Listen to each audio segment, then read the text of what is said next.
everyone. I had got some requests to do a little bit more detail on casting of the the resin epoxy cones with my little molds that I made the molds. That seems to be easy, understandable enough. We got the molds in there. We put the cones in. We took a little razor and cut them out, and then we just pop them out. Now, to get the resin back in, well, first we have to mix the resin. What I always do is I mark the level I want in the bottles. It's the easiest way for me to get the exact amount.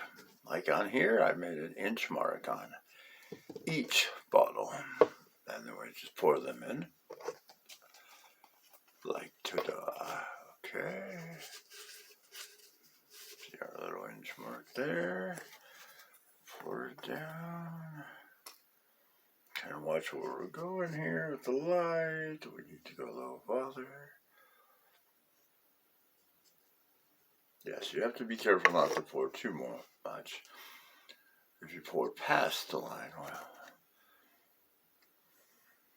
especially with the second bottle, then we have some sort of problem. Okay, there we have the resin itself. Now we're going to add in the hardener.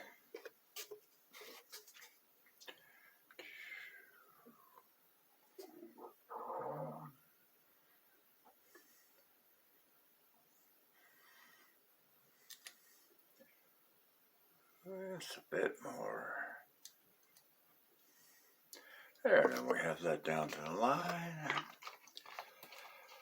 Today I'm feeling kind of lazy when it comes to mixing, so I took some of my bamboo sticks and made a nice little flattener there so we can do the mixing the easy way.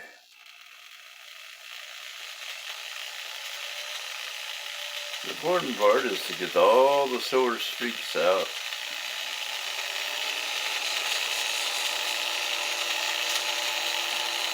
I should probably skip ahead here. And I probably will when it comes to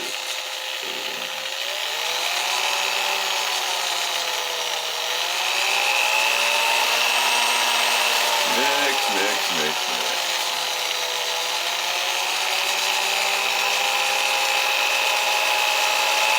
This way does have a tendency to get a lot more bubbles in the resin. But this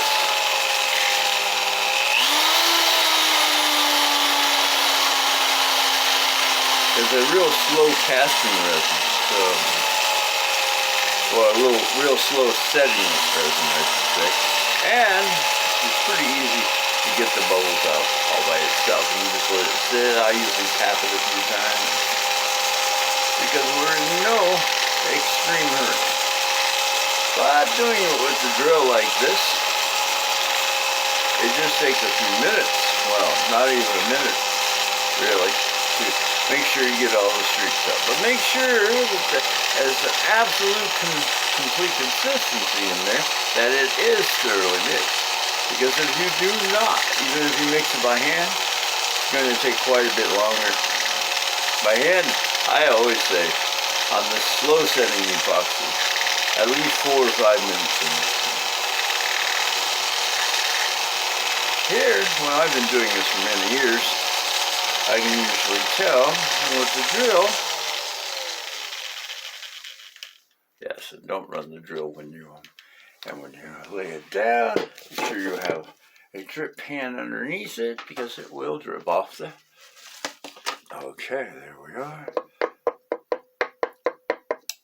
Let that set for a few seconds. What we got here is I have inserted a little funnel in the slots. You can see these are completely tight.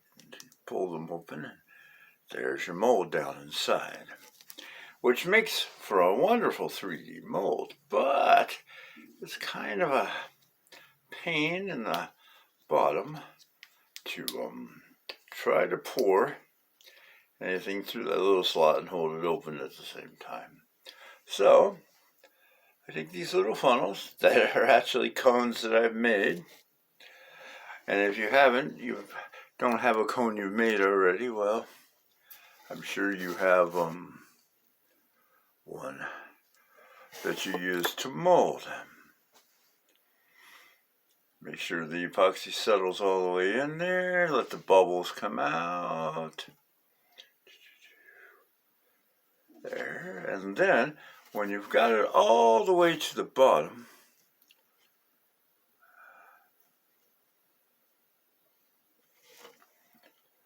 you slowly remove the funnel. Just like that. Then you have the little funnel again. And of course, what do? We repeat the process. Open up another one.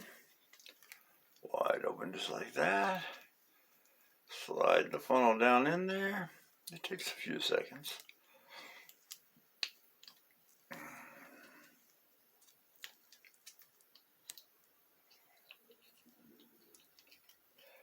The hardest part about this whole funnel business is getting it to hold. And sometimes, if you might want to hold it a little bit with one finger. There we are. We have another one in there.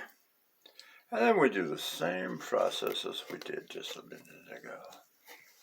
I find too, if you're using your hands like this, that,